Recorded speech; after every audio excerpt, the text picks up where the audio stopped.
everyone. It's Emily Austin. I'm joined here today with Stephen Miller, who took a couple of minutes out of his very busy schedule. Great to be with you today. So thank you so much for having me. Why did you start America First Legal?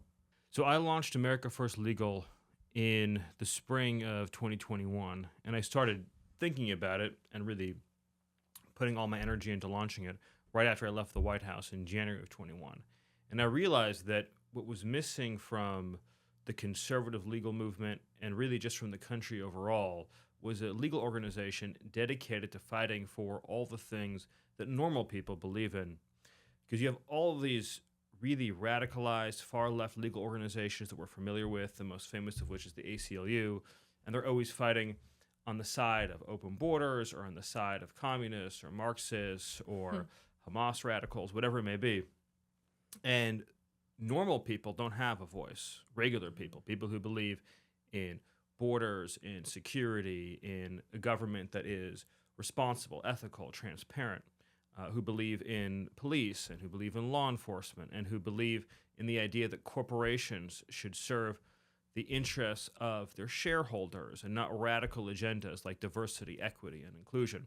So across the board, there was a need for a nonprofit foundation. So everything we do for our clients is free to them or pro bono. There was a need for a nonprofit foundation, that it was a place that parents, students, shareholders, government workers, small business owners could come to seek justice, to seek a redress of their grievances, to be able to go to court and have their voice heard and their claim vindicated. And again, they don't have to pay for it. That's made possible by the charitable contributions that we receive. And so that's what we set out to do, and that's what we've done these last 3 years now.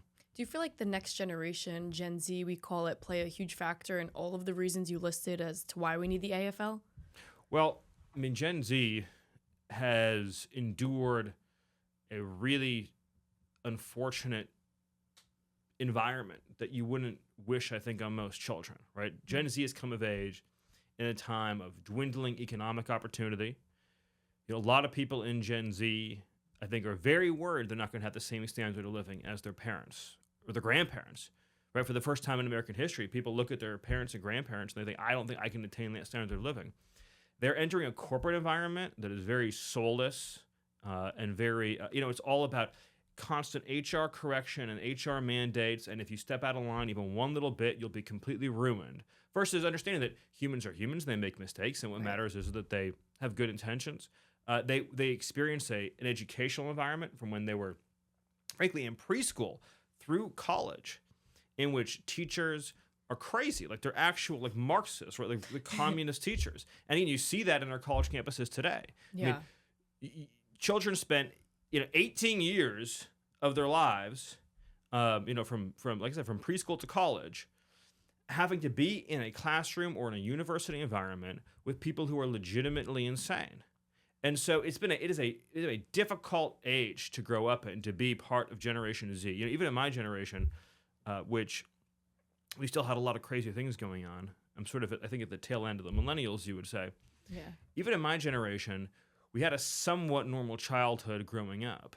And you think about the influences that children have had to deal with who are coming of age today, and of course what they're going through right now, it really is just heartbreaking. And so I like to think that a great example of this, which we didn't even get into, of course, is the trans issue. And so when I was in school, if you had said to anybody, what would be a great idea is if you put a man in a skirt and you have him in like a girl's track meet.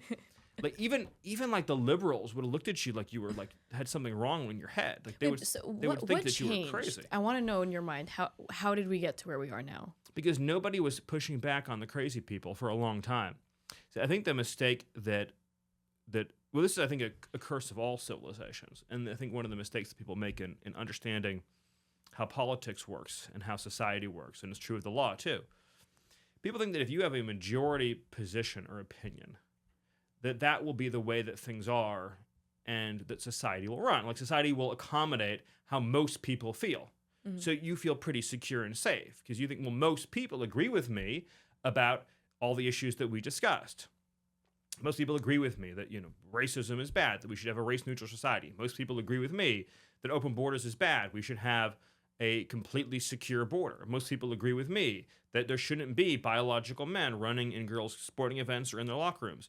But the way the society works in practice in a democratic society or a democratic society is that a highly agitated radical group of people can bend society to their will. Yeah. They can enter into a bureaucracy and through sheer motivation and force of will can push government action in their direction. They can enter a university system and the soft, gentle, like old school liberal types will just get bulldozed, get run over, right? And the radicals will take control. And they do the same thing in corporations. How did it go? When I was growing up, again, it's not about my childhood per se. I think it's a universal experience. Disney was a safe brand.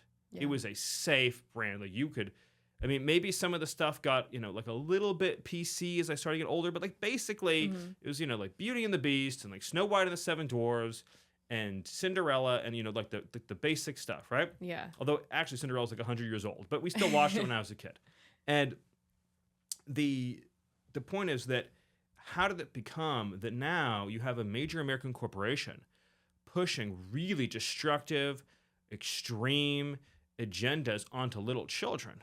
Yeah. And it's not because they took a vote at Disney and they said, 51% of people who work here want to do this to all of America's kids, right? It's that you have a lot of people who are focused on living their own lives or doing their jobs. Then you have a small core of people who say, I'm going to bend this corporation to my will. I'm going to work in HR. I'm going to work in marketing. I'm going to work my way up the ranks. I'm going to step on all the little people in my way, and I'm going to do it my way. And everyone is going to be afraid of me. And to the key part, to bring this all home, and then outside groups will then threaten to sue if you don't do things the way we want to. If you don't have the right race quotas, the right gender quotas, or whatever it may be, we're going to sue you. And so that's the last piece of it, is the threat of litigation from the radical left. And so all of it sort of comes home by saying, I realized that we had to have a litigation group that's going to sue on behalf of normal, on behalf of things that are right, on behalf of things that are pure and just and righteous, so that we can change the whole incentive structure for corporations and government so that they're afraid now. They're afraid of regular Americans, not just afraid of crazy Americans, because that's ultimately what decides what direction society is going to go. Well, it seems like DEI has been this hot craze that's taking over the world, and I'm not even too sure the same way a lot of these Hamas radicalists on campuses don't really know anything about the Palestinian conflict.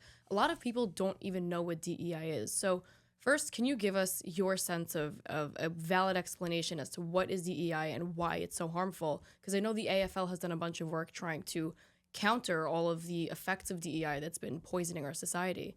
It's a really important question, because you're right. A lot of times people throw around acronyms, and they're saying the right thing, and their heart's in the right place. But for maybe people who are less familiar with it, they're not able to necessarily explain what it means. And so it's important when we talk about these things to be communicating to an audience that may be less familiar with what DEI actually is and why it's so threatening. Yeah. So DEI, of course, stands for diversity, equity, and inclusion, which are just buzzwords. They could have picked any buzzwords they wanted to. Those are the ones they went with. But what it means specifically is it's a completely racialist way of looking at the world. It says that everybody is defined by their skin color, and that anytime any individual who's part of a oppressed group doesn't have the exact same outcome as any other group, that must be evidence that the oppressor group has discriminated against them, and that the solution to that is to hurt the oppressor group. So let's put this in the context of the Israel-Palestinian conflict, right, that we see playing out on college campuses. So the idea here, using this DEI lens, is that Israel is doing well. They have a good economy. They have a good tech sector. People seem to be happy there. Jews are an oppressor group. That means they stole everything from the Palestinians, right? And Apparently. Right, and have to be punished. So if I'm, a good guy, right, on a college campus, and this is, by the way, this is for the useful idiots. There's obviously a lot of people involved too, in the pro-Hamas protests who are genuinely subscribe to Hamas ideology, right? But there's a layer of useful idiots, right? And and so their view is that, well, the Palestinians, their country, or it's not really a country, but this is how they would look at it, right? The Palestinian Authority is poor and less well off, so they must be the righteous group. and we have to support everything that they say. And it takes to such an extreme of justifying terrorism, Right. right, in its most barbaric and monstrous forms. And so it shows you that DEI is a mental poison because it prevents you from being able to objectively evaluate any situation and to be able to understand that sometimes there's different outcomes for reasons that, in fact, oftentimes, that have nothing to do with anything that the successful group did wrong. And that way of looking at the world, it leads you to be filled with hate and vitriol and malice. You know, and again, another example of this that we're very familiar with is in the context of so-called affirmative action and university admissions, where you were literally punishing students who were white, Asian, Jewish, Indian, because they got a higher test score or because they took more AP classes, right? Or they just had a higher GPA or whatever it is. So we're going to punish them because those must be stolen opportunities. They must have taken them from somebody else. And so it's a way of looking at the world that fundamentally comes from a place of hate because it requires you to look at everything in the world and say, any group that is doing better are oppressors and we must hurt and punish and steal from them. And that just turns every group against every other group, and it completely balkanizes and breaks down society. Right. It comes down to the narrative that it's us versus them, oppressed versus oppressor, and there's never actually any stances on, well, how do we bridge that gap? They actually like to heighten it. One thing that I saw that really stuck out to me that the AFL did was they sued the Biden administration to enforce the Taylor Force Act, which terminated funding to, speaking of borderline terrorist groups, the UNRWA. Can you tell me more about that?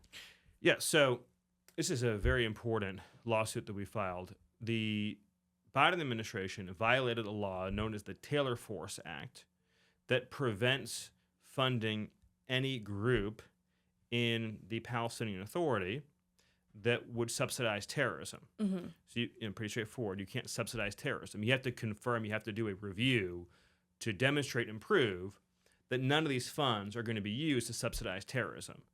The Biden administration violated that law and did, in fact, directly subsidize Palestinian terrorism.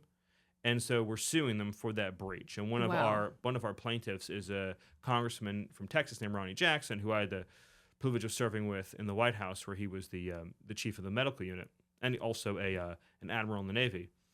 An important point about this is that it just underscores more broadly how the Biden administration thinks it can get away with breaking literally any law at any time at all. Right? It is a completely lawless administration. You know, the law says you have to pay back your student loans. They break that law. The law says you can't fund Palestinian terrorism. They break that law. The law says you have to deport illegal immigrants. They break that law. The law says that you have to protect women and girls in the academic setting. They issue regulations saying no, all those rights extend to, or say all those rights extend to trans men, or trans women who are really men. And so they just do whatever they want to do, no matter what the law says. You need a group like ours to actually take them to court and hold them accountable. Well, speaking of accountability, you guys have taken a large stance in fighting for free and fair elections. I mean, we're months away from November. What has the AFL been doing to reinforce that? Well, I'm glad you mentioned that. So we actually just filed a complaint in Pennsylvania where the Secretary of State has a policy where they're not checking Social Security numbers or driver's licenses for voter registration, which is a massive open invitation, of course, to fraud and non-citizen voting. I mean, it's still very easy, of course, for illegal aliens to get driver's licenses or steal Social Security numbers. But it is a minimum benchmark to ask somebody to have a Social Security number or a driver's license, and they're not even doing that. And so that's a very important complaint we filed. And we also have a lawsuit in Arizona against Maricopa County, which has been the center of so much fraud and illegality. And our complaint there alleges a systemic and far-reaching violation of state election law in order to facilitate the counting of illegitimate ballots. I think obviously we know why they kind of want that lawless voting in a way. I'm not going to get into that. But you've been vocal even before you've begun with the AFL to combat the illegal immigration crisis. You started this in the Trump administration, and now you've brought that to the AFL. What work have they been doing to combat this? This has been one of our biggest issues, fighting against illegal immigration, which again is another example. People don't really realize this, and you explain it to them, and they do. Uh, the the left's embrace of open borders is another extension of this DEI ideology, because the way they look at it is American citizens, in this case, as a group, are the oppressor, and the poor illegal alien who crosses the border is the oppressed. So we have to give them free education, free housing, free medical care. Certainly can't deport them. We have to give them every benefit under the sun, and you, the taxpayer, have to pay for it. So Even ones Americans don't get. Yes, many ones Americans don't get. Yeah. And so, I mean, Americans, in order to get health care, they oftentimes have to work at long, grueling jobs, and to support their families, get their health care benefits, and then they're having to pay for the free health care for illegal aliens. So, we at America First Legal, we filed a number of lawsuits against the Biden administration, many of them as counsel for the state of Texas. And the most important one that I would say is currently in the courts concerns this Biden program that many people I think have now heard of, where they fly illegal aliens from their home countries directly to the United States. So they don't go to the border and get released. They take an airplane from, say, Haiti, and they fly it directly to Florida. And so they don't stop at the southern border on the way. Yeah, so they've resettled. Do they fly first?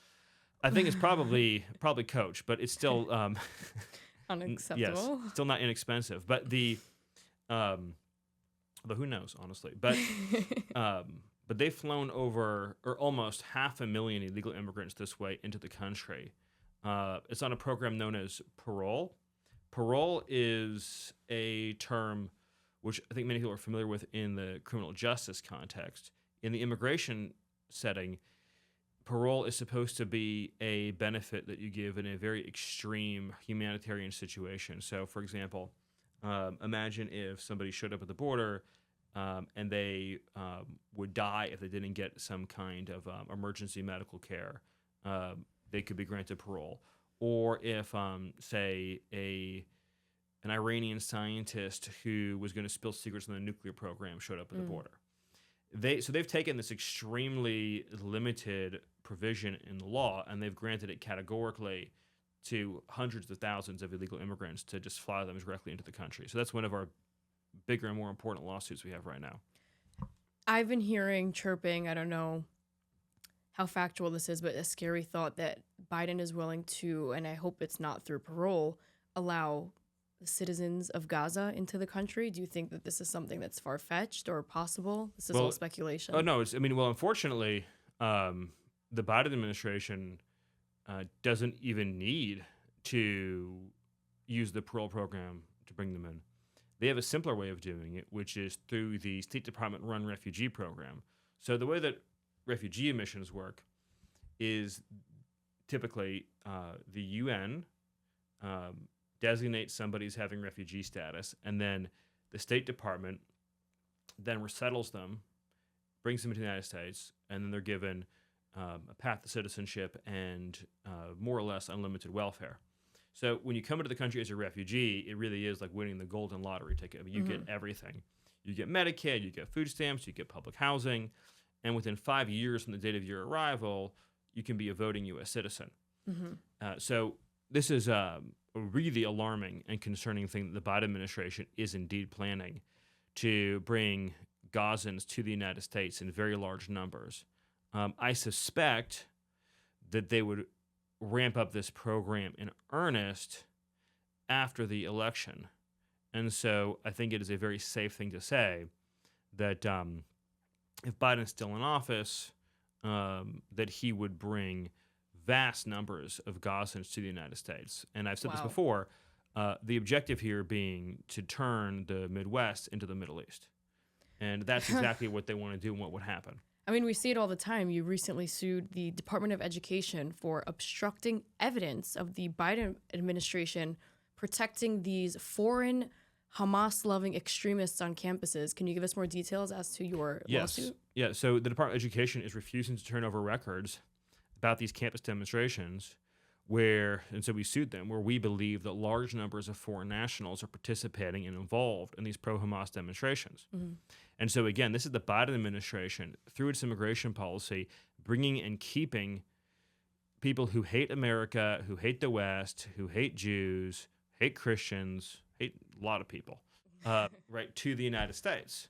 And so, I mean, again, it inflicts such unimaginable harm to our democracy to bring people to our country who hate everything about our country and the people who live here. And that's what this administration is doing and continues to do. And so, again, for people who may be less engaged in these issues, this is going to come to you whether you like it or not. In other words, look at Europe. Look what happened with mass Muslim migration in Europe. This is going to come to you whether you like it or not. If these policies remain in effect, you're going to see a lot of the same things in terms of radicalization, in terms of violence, in terms of jihadism, in terms of sectarianism. You know, a lot of the conflicts that right now we in America associate with being in Afghanistan or being in Iraq or being in Yemen or being in Libya or being in the Gaza Strip. By immigration policy, you can bring all of those conflicts right to your hometown. So why do you feel like people are so unbothered and unalarmed by the future radicalization of the United States, it seems? When people find out about it, they are deeply alarmed. It's simply the fact that, I mean, so if you ever poll these issues, I mean, there's overwhelming opposition to bringing in refugees from jihadist areas. This has been a consistent and unbroken polling finding. But the media, the corporate press as a general matter, does not talk about or discuss this issue. I mean, there's a lot of issues that the corporate media will not discuss. Or if they do discuss, will do so in a way that is the exact opposite of the truth.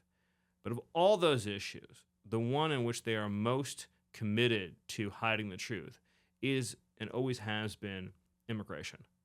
And this has been true across the West.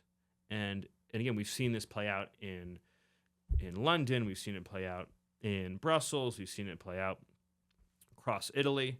And this is the case, too, in America, where they don't want to have a national conversation about whether we should bring people to this country who hate this country.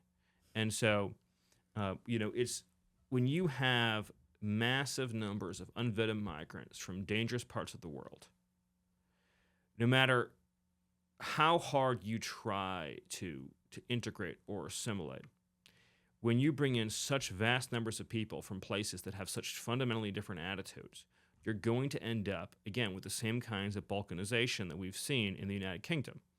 And so when you have unlimited numbers of people coming in, be it through the refugee program, the student visa program, or any other program, you're going to lead to not only significant national security concerns, but really significant impacts on the quality of life of the people living in this country.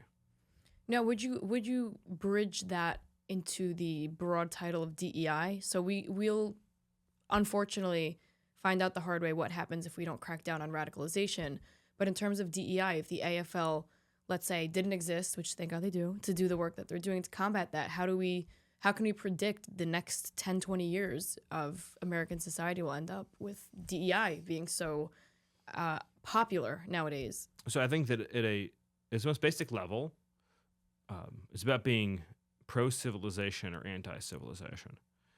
What we have here in this country and sort of across civilization more broadly is very special and unique in terms of what we inherited, although it's disappearing before our eyes, in terms of an impartial justice system, in terms of constitutional governance, in terms of a tolerant society where people can have different views and they can disagree without turning to violence, which is not the case, as we know, in some Middle Eastern countries. Right. In terms of having a society where there is economic opportunity, there's public safety, and there are unifying Judeo-Christian principles. All of these things require constant devotion to maintain. And if you have one group of people that are trying to demolish it constantly all the time, and you have another group of people who are just sort of watching from the sidelines, they're going to lose everything. That's what's going to happen. You're just going to lose everything. The greatest empires in all of history eventually, all at one point in time, unraveled, and primarily through the complacency of the people who were living there. Fundamentally, they grew tired of maintaining their own countries or civilizations, and that's what this comes down to. And that again, that's the struggle that you see playing out right now. Again, on our college campuses, there are more normal people than crazy pro-Hamas people on those college campuses, by a wide margin. But the question is, do normal people and normal families who love this country, who love America, who believe in our way of life, are they going to put as much energy into saving it as other people are putting into destroying it? That's ultimately what it comes down to. How do you feel, whether it's you and I or the AFL, how do we get this silent majority, I'll call them complacent folks, to take action before it is too late? Well, all we can do is what we're doing right now, and many more things like this. You have to do everything in your power to communicate what's going on in this country to a broader audience. And then you have to communicate to people that there are tools and resources available to them to fight back, which, again, to bring this full circle, is, used to be they would say, well, if something terrible is happening, you should write a letter to the editor, right? Which, yes, you should do that. To be clear, that's a great thing to do, assuming anyone still reads newspapers. But we can do so much more than that, right? We can sue the bad guys. We can actually take them to court. So you as a concerned fill in the blank, student, parent, administrator, government worker who wants to be a whistleblower, you as a citizen have the power to actually seek real justice in a court of law. So you don't have to just complain silently. You don't have to just take it. You don't have to just, if you're a corporate worker and you're subjected to illegal discrimination, you don't have to just bear it. You can come to us and we can help you. And so fundamentally, the most important thing is to let people know that there is a way to fight back. And there's a lot more than just filing lawsuits. I'm not saying that we can save all of civilization only through filing lawsuits, but it is absolutely an indispensable part of saving America. The left succeeded in changing so much of our country through its litigious activism. It's going to take equal and more righteous litigation to get this country back on the right track. So I understand that you just graduated college yourself. We're talking so much about Gen Z. Yeah. And I forgot that you are Gen Z yourself. And so my message to all of the young people out there in high school, in college, just graduated, who are dealing with all of these struggles and difficulties and the unfairness that we talked about today, who've had to grow up and come of age in this environment, that you are not alone. That you have resources. You do not have to suffer injustice or indignity silently. If you have been the victim of illegal conduct, you have the right to seek justice in a court of law. If you are a victim of unlawful behavior or activity, of discriminatory behavior, prejudicial behavior or activity, you have the right to seek legal aid and justice. And that's why organizations like mine exist. That's why America First Legal exists. So reach out to us. Go to our website, aflegal.org. Email us, info@aflegal.org, and we can get in touch with you, figure out what's going on, and see if legal action is appropriate. Thank you so much for being here and elaborating more on what the AFL does. I think more now than ever, this is so important, and I just wanted to thank you for the pleasure is truly mine. Thank you so much for the opportunity today. Thank you.